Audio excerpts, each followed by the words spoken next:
Ngithanda ukuthatha lethuba bazalwane ngibingelele emuva uJesu. Haleluya. Siyaxolisa ngokuba siqale late ukuthi si record but i-video is giving us inkinga, so but ke akusenani bazalwane. Amen. Siyabulisa kubazalwane bonke abakhona phakathi kwalendawo. Sibingelele to abazalwane ababukela ama video ethu ku YouTube ngelihle igama lika Jesu, nabazalwane abasilalelayo kuma audio na kuma podcast ngelihle igama lenkosi. Amen. Ngokhethekile bazalwane ngibingelele to the man of God, umpostoli ubaba umyedi. Sibonge kakhulu ngokuthi osuku lwanamhlanje akhethe inkosi imholele ukuthi azohlanganyela nathi. Amen. Yeshwa ke awusithola sabhekene nenkinga masithi aqala ukushumayela izinto zithi hayi sekulungile bazalwane. Amen. Glory be to God.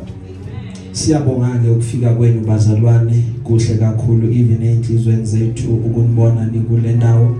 We have a word from the Lord namhlanje. Siyabonga ukuthi sikhonze kahle enkonzweni yephasika, konke kuhamba kahle ngomusa, uNkulunkulu wasenzela kahle. Amen. Umyalezo namhlanje uthi umphako wendlela. So sonke sinendlela esihambayo, we are all on a journey. So kule ndlela esihambayo, what you need udinga umphako kule ndlela oyihambayo yempilo. Asifundeni emabhayibhelini ethu John chapter 15 verse elodwa. John 15 verse 7. Glory be to God. Celo iphethe ngesilungu bese asifundela. John chapter 15 verse 7. John chapter 15 verse 7. Yes. If you remain in me and my words remain in you, ask whatever you wish and it will be done for you. Hallelujah. Wayiphethe ngesizulu mekhona angasifundela.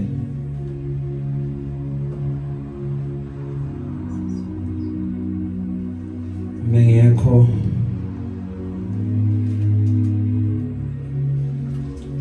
ngiyafunda. Uma nihlala kini namazwi ami ehlala kini, niyacela enikuthandayo nikwenzeni. Hallelujah.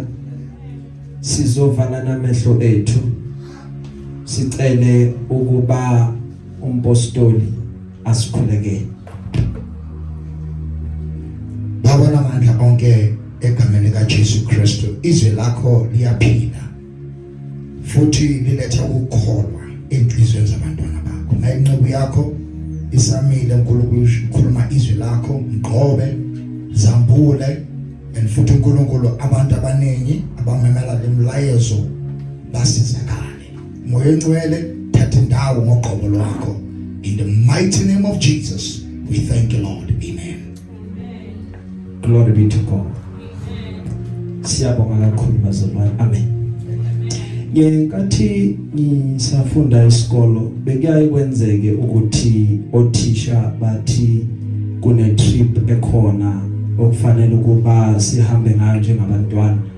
So ebekuyaye kwenzeke behambe uhambe ufike ekhaya ubatshela ukuthi kune trip esikolweni. So bese ekhaya bayakubhadalela. Uma sebakubhadalele, because with this trip utshelwa in advance ukuthi kuzoba khona i-trip la nizoya khona mhlawumbe eGold Reef City noma nizoya eZoo. Then uma sutsheliwe in advance ngale trip bese uyatshelwa ke utshelwe wena through wena kutshelwa abazali bakho ukuthi kufanele ukuthi uphathe umphako ngoba la endleleni kuzokwenzeka ulambe. So uma ulambile fanele ube nento ozoyidla. Now abazali bethu ngendlela bekade benza ngayo bebenza ukuba akunikeze umphako nisuke nihambe niyothenga lo mphako mhlawumbe or kuye yena eyedwa afika uthenge lo mphako, then umebuya akuprepare ukusele wona lo mphako maqeda akunikeze nemali ebizwa ngokuba ipocket money athi mawufika le kunento oyithandayo. In other words, that is not kuloku engufakele kona esikhwameni, uzofika phambili maqeda bese uyayithenga. In other words, umzali ubekade alungiselela wena for izinto ozohamba uzidle ngenkathi usendleleni. Lo mphako, it was enough to cover you or to sustain you endleleni yonke uzubuye ekhaya. So umzali bekenza isilinganiso sokuthi njengoba uyohamba ngalolanga na umphako ungaka lo mphako lo odingayo, maqeda ke bese uyasuka uyahamba. Umzali bekenza make sure ukuthi umekhipha ekhaya unomphako wendlela. Now endleleni mawuhamba ulamba, then uyakhumbula ukuthi kukhona enguphethe esikhwameni sami, uvula isikhwama maqeda bese uyadla ngani ngoba sekufike indlala. Noma usukhulile usumdala kunama trips owathathayo, and you know very well ukuba la endleleni kudingeka ukuba ngibe nomphako. Now uma umphako nginganawo, bonke abantu abahambayo ilanguage yabo ibayinyi bayodwa ukuthi ukudla kwasendleleni kuyabiza ngobani, kungcono mhlawumbe uma bengazenzela noma idombolo lami ngoba angithandi ukuthenga endleleni, but uma kwenzekile wathenga endleleni leyo kuba yinto eba umphako wakho wendlela.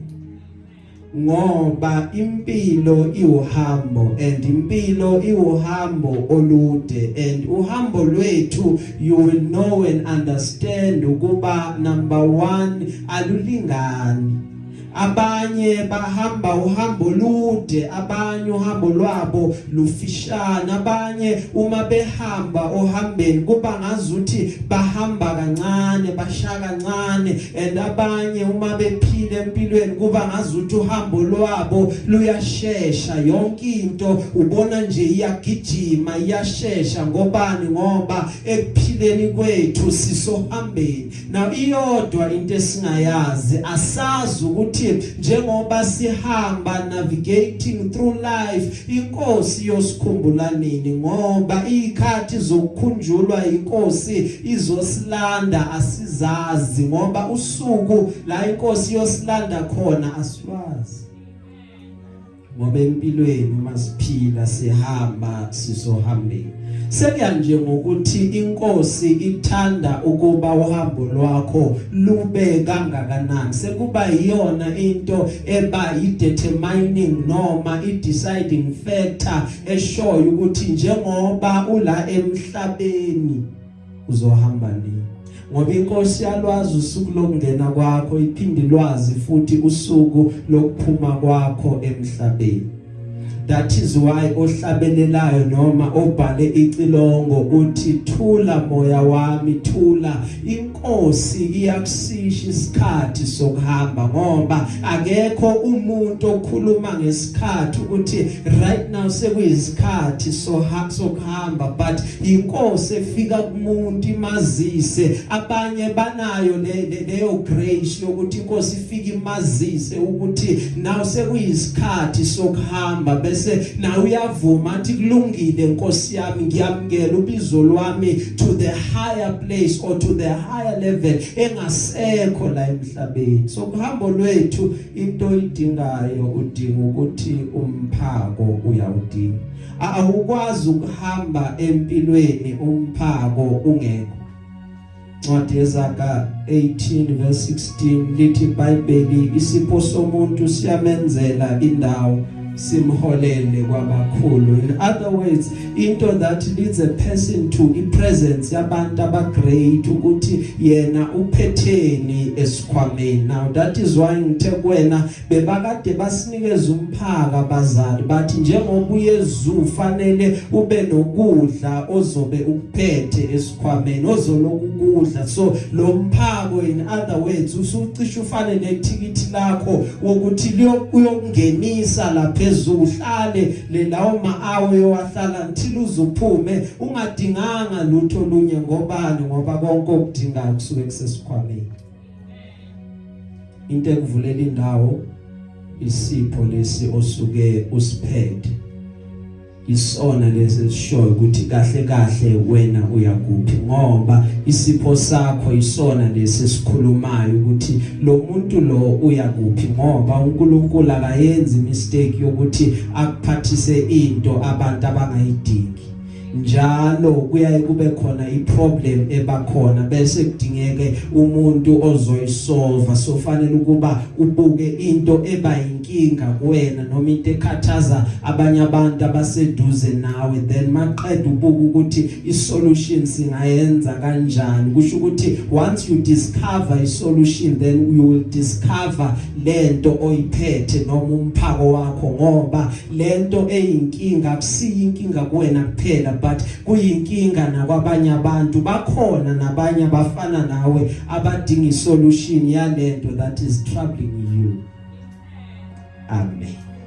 Iba nomphako ke Wendlela ngobani ngoba uhambo lwakho lude, kuningi eksamela ukuba ukwenze, kuningi futhi eksamela ukuthi ukwakhe. So into idinga kakhulu udinga ukuba ube nomphako ngoba kuneyindawo la ungeke ukwazi ukungena khona without having lo mphako, because iwona okwazi ukuba ugcine lo mphako Wendlela. Because ayikho into ebuhlungu nje ukuthi uthi uma uhambile maqeda ulambe kanti indlela oyihambayo yinde. So uyadinga ukuthi ube nomphako ngoba uma sewudlile kukhona ukugcwala kwesisu. Na uma isisu sezigcwele it means ukuba uzoba namandla okwazi ukuthi wenze izinto. That is why bebathi mabakhuluma bathi indlala ibangulaka. Abantu bayathukuthela uma sebalambe kahle. That is why neBhayibheli lithi akashumayeze umuntu olambile ungathi uNkulunkulu akubusise kepha mnikeze ukudla adle, then thereafter you can say uNkulunkulu akubusise ngoba neconcentration yancipha umuntu elambile. Amen. Kwenye indawo uma ufika kuyona ungalamba ungazi ukuthi umphako ukhona. Kule indawo la ungastrugglisha khona because you don't understand ukuthi yini lento oyiphethe. Kwezinye indawo ungastrugglisha ngoba unyatsa lento oyiphethe, ucabanga ukuba lento engiyiphethe it is not good enough, labantu abayidingi lento engiyiphethe. Kwenye indawo ungastrugglisha ngoba ubuka ukuthi akumelanga ivele ngami lento, ngiyayizwa yona inamandla but ukhona ongcono ongayiletha kumina, kanti you are missing the point. Yingoba le oyiphethe iyona kanye le abayidingayo but ngoba labantu abazi ukuthi uphethe isolution to their problem, now they don't even understand ukuthi ubani singakhuluma naye asize ngoba uNkulunkulu uyakhuluma kuwena ukuthi vela isikhathi sokuthi kube ne-exposure enzakalayo but wena lokubuyele emuva uthi cha labantu are not ready to receive lento, kanti sewenza ukuba laba bantu balahlekelwe izinto engabe bayithola. Umphako Wendlela. Now that is why you need to know and understand lento oyiphethe. Uma usuyi-understandile maqeda bese uyayibelivela kuyona, ukholelwe kuyona, because sometimes abanye abantu angeke baze bazokholelwa entweni yakho mangaqalanga wena wakholelwa kuyona. So you need ukuba ukholelwe kuyona, ikuhlanyise lento ukuthi mangifikile ngayibeka lento iyona kanye abantu abayidingayo. Let that message that you are carrying kube yiyo excitayo, uyizwe ukuthi ngempela inamandla iyona, maqedwe uhlale kuyona, then uzobona baqala beyilandela because bayayibuka kona ukuthi abantu abayibuka, bayayibuka, they just waiting to see ukuthi wena ozoyidilivara uyakholelwa yini kuyona. Glory be to God. Now that is why kwezinye indawo awudingi nanokuthi uzuprofeta. Ungabe umzalwane uthanda ukuthi mangiye somewhere bazongiprofeta ngabe inkosi ithini, what is the Lord saying? Sometimes you need to prophesy yourself. Ukhulume kuwena uthi mina ngikona konke uNkulunkulu athe ngikona. Yimina nginguyilo ongaphezulu kwabanqobi. Mina ngiqhawe namandla. Mina ngenza izinto zenze. Mina ngiqala izinto ezifayo. Mina ngakwenza konke ngoKristu lo ongiqinisayo. So kumina nothing is impossible ngoba lo uNkulunkulu engahamba naye ushilo wathi kuyena kukho kungenzeki. So namina automatically I have power and dominion. So mina ngakwenza konke engeke umprofeti uyiprofete wena. Shukuthi ngizoba nako konke ngufisayo. Mangifisa imoto ngizoba nayo. Angifisa isikorokoro. Angifisa toho. Angifisa isikorobo. Hayi solanga apostoli. But lokho engizanako kuyoba into enkulu. Iyona labantu abayidingayo. Until abantu they start to pay attention, because the day seqala yenza umnyakazo, they will pay attention.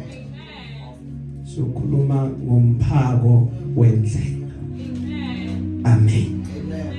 Bona amandla walento bayiphethe, because abantu bayayidinga kuyiqiniso lelo.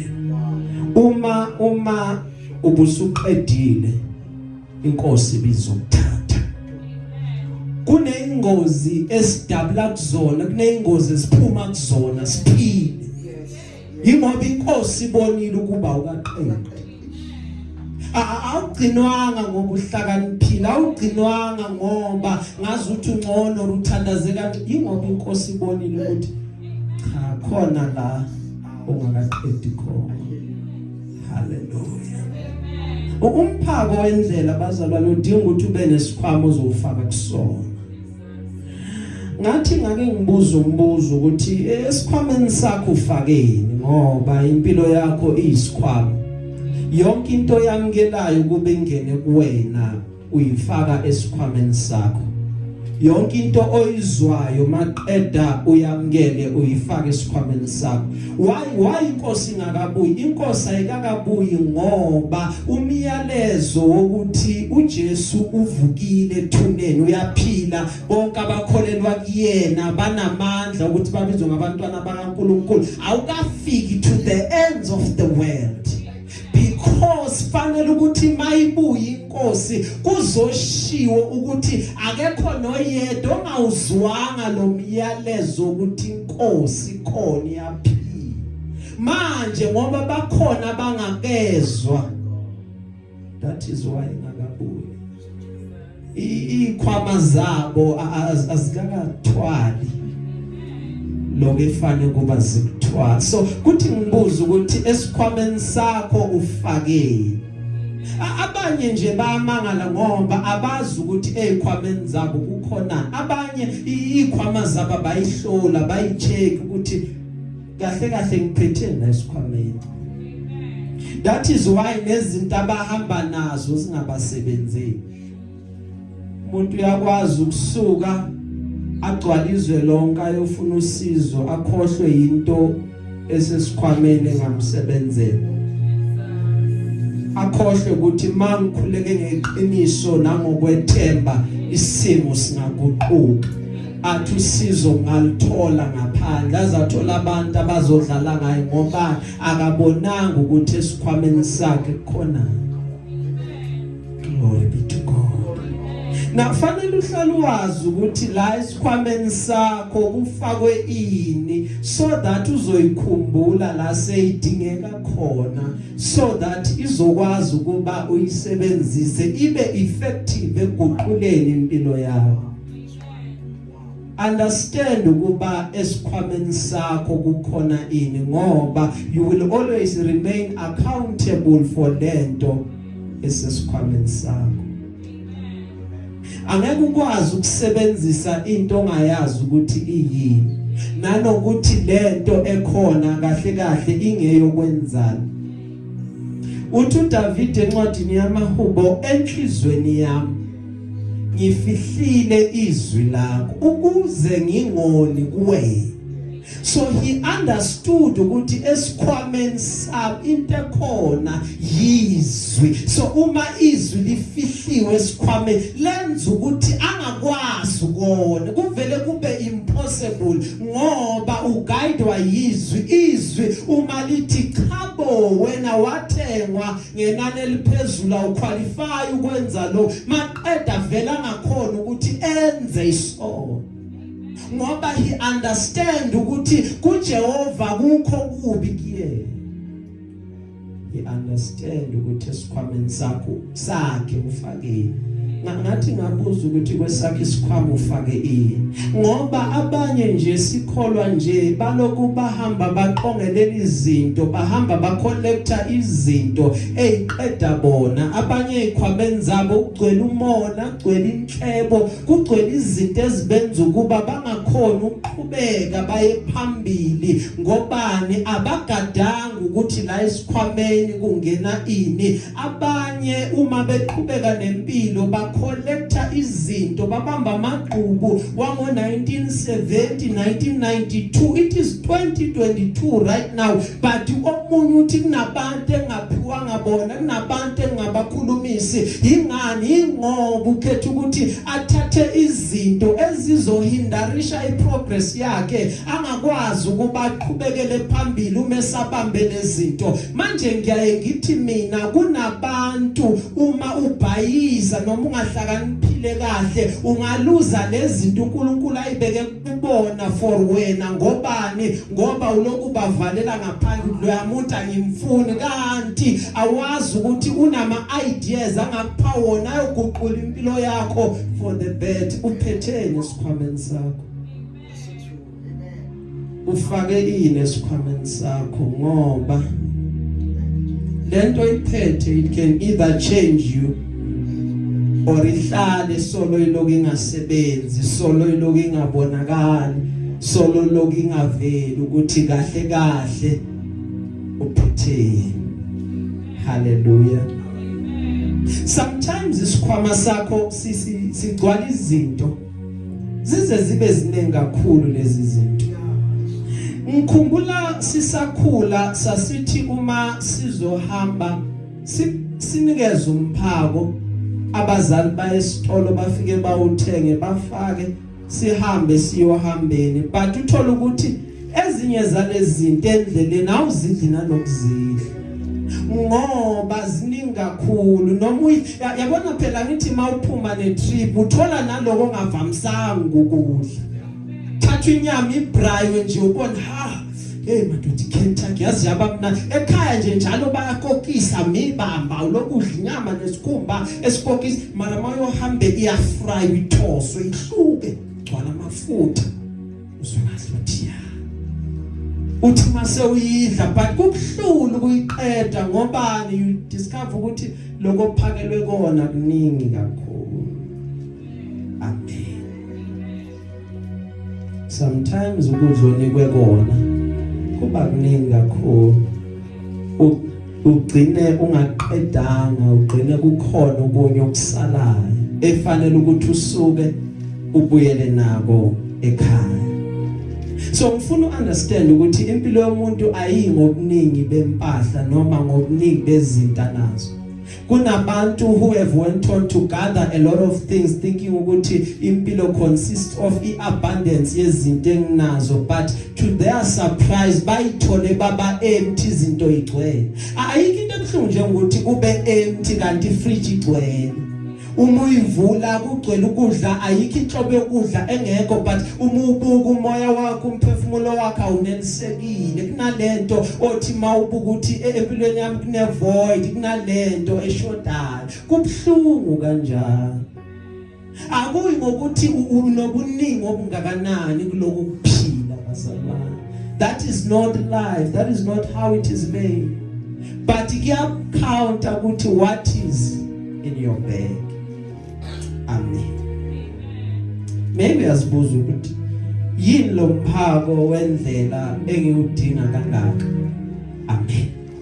Sesikhulume kangaka about ukuba nomphako wendlela. Maybe unayo le question ukuthi yini lo Umphako Wendlela engiudinga kangaka. Amen.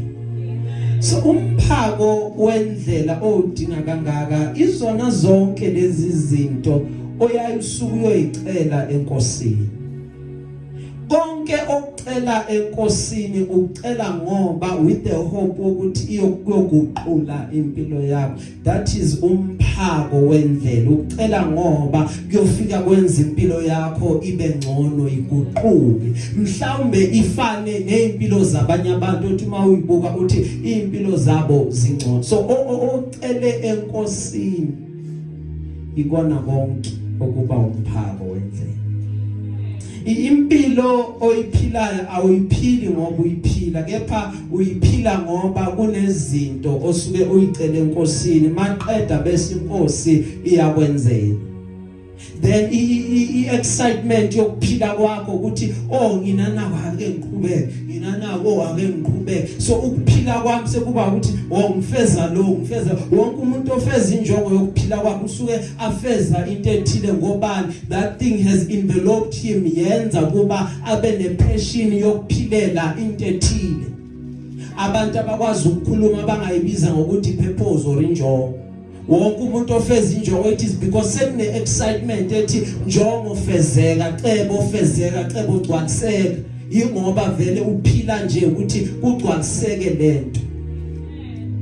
Angeke wakwazi ukuphila ungacelanga. Ingaka abantu bayacela njalo. Uma umuntu ecela yathi bengicela ungenzele nako. And umbuko ubona ukuthi lokho it comes from a good place, it comes from a good heart. So ake ngilula isandla maqeda bese ngiyamenzela ukuze ngizokwazi ukuba ngihlangabezane nesicelo sakhe. Amen. Ula ukhona namhlanje ingoba kunezinto wayicela enkosini bese inkosi yakupha lezo zinto. Ingoba kunomthandazo wawukuleke enkosini weza enkosini wazothi baba ngicela naku maqeda inkosi yakupha kona waqhubeka nendlela wacela okunye inkosi yaphinde yakupha lokho. Hallelujah. Uma sifunda iBhayibheli encwadini yamakhosi esibili sithola ubudlelwane between uElisha beno Elijah. Na uElijah ilo oweza kuqala noElisha. uElisha uyalandela njengomprofeti. But now lithi ke iBhayibheli uma uElisha elokulandela uElijah kufika to a point la uElijah athi angeke ungilandele kangaka kanti akunanto ofuna ukuyicela. Cela into ibe yinye uzokwenzelwa yona before ngithathwa ngoba sengizothathwa mina. Ngoba uyakhumbula amadodana abaprofeti wathi kuyu Elisha awazi yini ukuthi lo mprofeti uzothathwa. Wathi thulani nina ngiyazi ukuthi uzothathwa ngoba kakade vele umuntu abamlandeli kungekho into umuntu ayifunayo. Njalo umuntu ekulandela it is because kunento asuka ayifuna kuwena. That is why ubuke kulamakhaya nala kune yabo if ekhaya kini kunenja encane umuntu ezile impostoli azoboleka imali mbona ukuthi afike adlalise inja lapha ukuthi hayi lo uzoboleka imali or makunamaswana abantwana abancane lokho ebaguge njalo hayi emva kwalokho uzokutshela ukuthi nginenkinga nje ngizoboleka imali. So ngizama ukuthi umuntu akakulandeli kungekho into asuke azoyifuna. Hallelujah. So uyamlandela ke umprofeti uthi umprofeti kaNkulunkulu cela into ibe yinye then uzoyithola before ngithatha. Uthi ngicela ukuba umoya wakho lo phezulu kwakho uphindwe kabili phezulu kwami. Maqeda uthi umprofeti lokucelile kuzokwenzeka uma nje ungibona ngithathwa. So bekumele ukuba njalo ahlala nomprofeti ngoba akazi ukuthi uyothathwa nini. That is why wathi umethathwa kufika inqola yakhe uElijah waba khona bese ingubo yakhe yawela phezulu kwakho Elisha.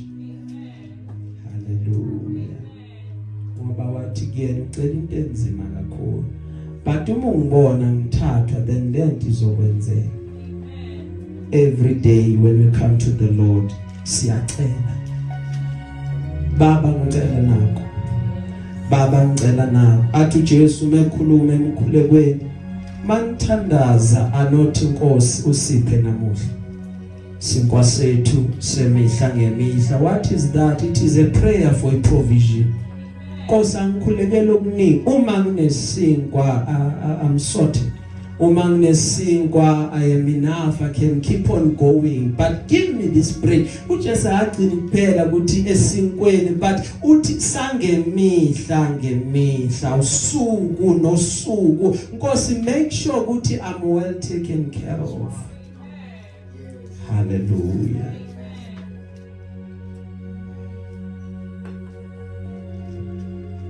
Khumbula ukuthi wonke umuntu ocelayo uyaphiwa, onqonqothayo uyavulela, ofunayo uyafumana, injalo ayijiki ihleli. Amen. Athi uJesu mekhuluma ingano baba benu benyama manifika kubona nifika kuzocela isinkwa and akenzi iphutha maqeda athathi litshe akunike. Uma ufikile wazocela ifishi or uzocela inyama akenzi iphutha athathi inyoka akunike athi le nyoka mayimlume ngobani ngoba ucela nje. Maqeda athi uJesu ingano baba wethu osezulwini uma sicelile kuyena uzosipha lokho esikwazi ukuba sicele ngoba unguye ubaba wethu wokuqala. Ubaba enginaye emhlabeni ubaba wesibili. Kangakanani ukuthi lo wesibili anga overtake lo wokuqala kungukuthi lo wesibili udalwe yilo wokuqala. So kulo wokuqala mangicelile kuyena uyakwazi ukuba angibe. Siyacela kunjalo maqeda bese ubaba osemhlabeni uyasipha. Siyacela kunjalo ubaba athi naku umntanami okudingayo, let me provide for you. uNkulunkulu uyawuphendula umthandazo. Ufuna ukubambe lokho uJehova esihamba naye nesimkhonzayo akarobhani. uJehova uyasipha konke lokho esicelile. It matters less ukuthi lento oyicelile ingakanani, because sometimes we think uNkulunkulu kunezinto angakwazi ukuba asenzele zona, fanele sizame imizamo yethu. But namhlanje ngizothi kuwena yekela imizamo yakho ucele kuyena, noma ngabe into oyicela kuyena inkulu kangakanani. He is faithful ukuthi akwazi ukuba ay provide, akalimithwa yilutho.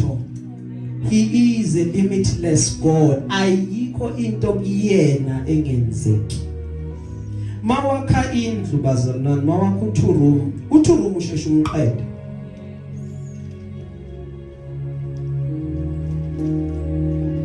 Ngoba lento yakhayo encane. Mawakha u10 room thatha isikhathi kuba uqede. So it matters ukuthi lokho kwakhayo kungakanani, lokho kucelile kungakanani.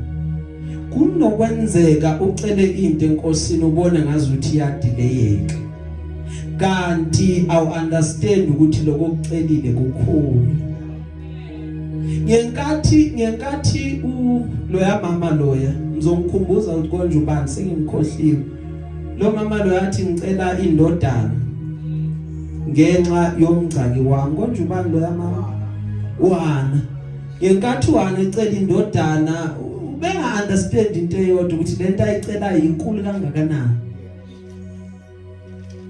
But waqhubeka wacela ngoba masifike enkosini kuyenzeka sicele kanti we don't understand ubukhulu bento, hence the delay. Amen. Ubuyicabanga nje nawo noma uya lapha ku ATM mawufika nje uthi gqigqigqi ufike lapho ukhiphe 50 rand ivele 50 rand yakho. Mara ufike lapho uthi 1000 rand uzozwa khala amaphepha ngoba lokho kuzophuma kukhulu. So loya mama wathi masekathi inkosi ngazuthi kunento eshodayo kwaIsrael, akunazwi lenkosi, kudingeka umprofeti. then wasuka eceleni just an ordinary son wathi ngiphi indodana I'll give you a prophet.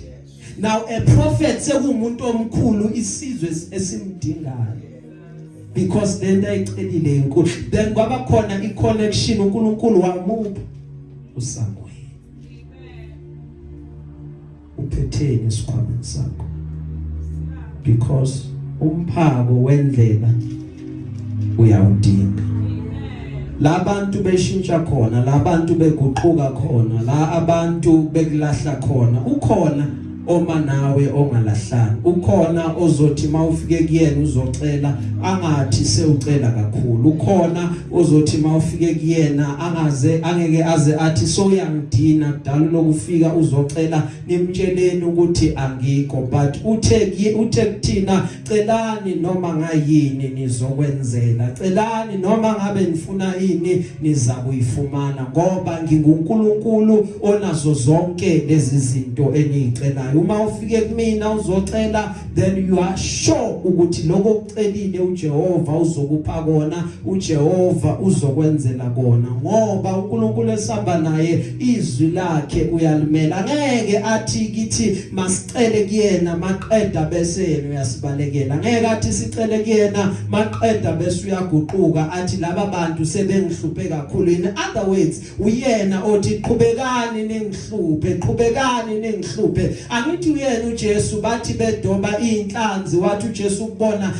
ningagcinini la ngasosebeni lolwandle but qhubekelane ekujuleni kula inhlanzi zikhona. Manifika khona besamanetha niyawadedela. Uyena he keeps on calling us to the deep ukuthi masifika kuyena siloku sicela kuyena ngobani ngoba umuntu wakhe amdalileyo akamshiki kepha uyaqhubeka ambonelele. There is nothing that delight uNkulunkulu njengokuthi aloku eqhubeke njalo esibonelela ngobani ngoba uma eloku eqhubeke njalo esibonelela siyambonga ngomusa wakhe ukuthi baba kuze kube namhlanje uloku uyangibonelela. Ingakho nobhala iBhayibheli athi bekade ngimncane manje sengikhulile kodwa angikaze ngibone kwaJehova number 1 enqotshiwe, number 2 angikaze ngibone inzalo yakhe ihambe emigcomeni iyofuna ukudla iyofuna ezokudla ngobani ngoba uJehova uyayibonelela. Ngaze ngibone olungileyo nenzalo yakhe baphansi ukudla. Akusiyena umuntu kuba ngaguquka nendodana yomuntu kuba angaqamba amanga. Akukho kuye ukuguquka nasithunzi sokuphenduka. Umile enjalo ungoqinisile kuze kube yibona phakade. Umethe celani then nisho ukuthi uyakunenzela. Uthe umebuka wabona ukuthi akekho omkhulu ngaphandle kwakhe wathi kulungileke umenza icovenant noAbraham. Maqeda lithi iBhayibheli wayifunga yena ezwini lakhe ngobani ngoba akufunyanise kwanga umuntu omkhulu kunaye bekade angafunga ngaye. Besokhuluma ngomphako nje Wendlela. La sifunda khona uthi uJesu manihlala kimi namazwi ami ehlala kimi niyocela noma yini enithandayo maqeda bese ngiyanenzela. Kwangathi singajwayela ukuhlala kuyena khona sizokwazi ukuthi masicela bese uyasenzela. Ku chapter 15 la sifunde khona uthi yena ungumvino oyiwona wona ubaba ungumlimi. Uma sizokwazi ukuthela izithelo siyithela ngokuba sihlale kuyena. Masihlale kuyena so that we can produce and keep on producing and producing ngoba uma sicela kuyena sicela ubest. Maqeda uJehova exceed my expectations now. Glory be to God. So uma sicela bantwana basekhaya sicela egameni likaJesu. Ilona lelo gama elikwazi ukuvula leminyango evalekile. bese sibone uNkulunkulu egila ezimanga bese uyasenze. So inkinga yethu most of the time ukuba sicela sinokungabaza. Bengizothi kuwena namhlanje uzungamngabaza uThixo. uNkulunkulu is able. Lento ekuwe ngaphakathi uma uyoyicela enkosini, God can give you, and not only anything but into zothi uma uyibuka ubone ukuthi this is best for me. Hallelujah. Kuyakwenzeke kube ngazuthi lokho sicelile asikutholi. Yingoba ukucela kwethu sicele ngama motives are wrong. Checka injongo, checka ama motives ocela ngawo. Kuyakwenzeka ucele kanti ucela kwakho ufuna ukuprove ipoint. uNkulunkulu akazi entertain izinto zabantu abacelela ukuhlabekisa. uNkulunkulu yena ihlabekisa uyazenzela kubantu. Akadinge ukuthi azolekelelwa wena. Hallelujah. Check ama motives. Uma sishintsha ukwenza kwethu sizokuthola lokhu uJehova athe sizokuthola. Let us not live for ukuprove ipoint. Ungathi ngizobabonisa mina. Hallelujah. Abadinge ukuboniswa wena uJehova uzokwenza ukuthi bayibonele. Sesigcina ke bazalwane. Umphako Wendlela siwuthola uJehova. Kufanele ukuba sihlale enkosini, singayikhukhumezi, singayiphakamisi. Sihlale sazi ukuthi God is faithful to give and to provide for us zonke idingo zethu. Athi uPaul uNkulunkulu yakwazi ukuthi akunikeze ngokwengcebo yakhe senkazimulweni. So it's not only ingcebo but lengcebo inenkazimulo, iyakhazimula. Bayabona bonke ukuthi lo obusisile akafani nabantu.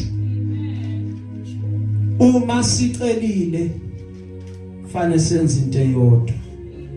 Sikholwe ukuba sesikwamukele lokho esicelile enkosini. Bese siyahlala enkosini size singasuki. Sihlala enkosini singasuki kuyona. Uma sicela uJehova othembekile. He is faithful to do all that he has promised. Glory be to God. Sesigcina ke bazalwane. Asenze njengokuba uJesu asho. Sikholwe ukuba lokho esicelile God has already provided. Nkosi usuvele wabonelela. Nkosi usuvele wenza. Uthuma eyokhuleka kubo kaLazaro. Ngithanda lamazwi akhuleka ngawo sengcina. Uthi Baba ngiyazi ungizwa njalo. Namanje Nkosi usungizwile. Umkhuleko womuntu omaziyo akhuleka kuyena. Ukuba indlebe yakhe ayinzima ukuba ingezwe. Lithe izwi lenkosi ihlala njalo ilindele ukukhala kwabangcwele. Asiyene enkosini, siyethemba inkosi, sicele konke sikudingayo. God will provide. Know your life, know ukuthi uphetheni. Yazi ukuthi esikhwameni sakho kunani. Yazi umphaki inkosi ekuphathise wona. Because uNkulunkulu will keep on providing. Inqobo nje umucela. Hallelujah. Uthi okhulumayo ohlakaniphile, our former president Nelson Mandela, uthi you're serving small, you're playing small does not serve the world. Sengcina ngizothi kuwena eminye imikhuleko ayiphendulwa nje. It is because we are still playing small. Kanti uNkulunkulu bedinge ukuba ingqondo zethu ziguqulwe njengokusho kwaPaul. Uma seyiguquliwe sifune lokho kwaphezulu okukhulu. Then uNkulunkulu uNkulunkulu enenkazimulo yobuNkulunkulu bakhe. Ubekade eyosipha. Angithi ushile encwadini yakaMalaki ukuba uyovula amafasitela ezulu. Maqeda dilize. Akazi ukuvula amafasitela ezulu. Maqeda kuphinde ngaka. Don't play small. Kukhulu simakada kubeke kuwena. Kukhulu uNkulunkulu asafuna ukubona kuwena. When you come to God, do not second guess God. Do not doubt uNkulunkulu. Unamandla okwenza konke. Hallelujah. Sifundo sethu bazalwane sizophelela la. Kwa inkosi yomusa ngabusisa ukufunda kwezwi layo.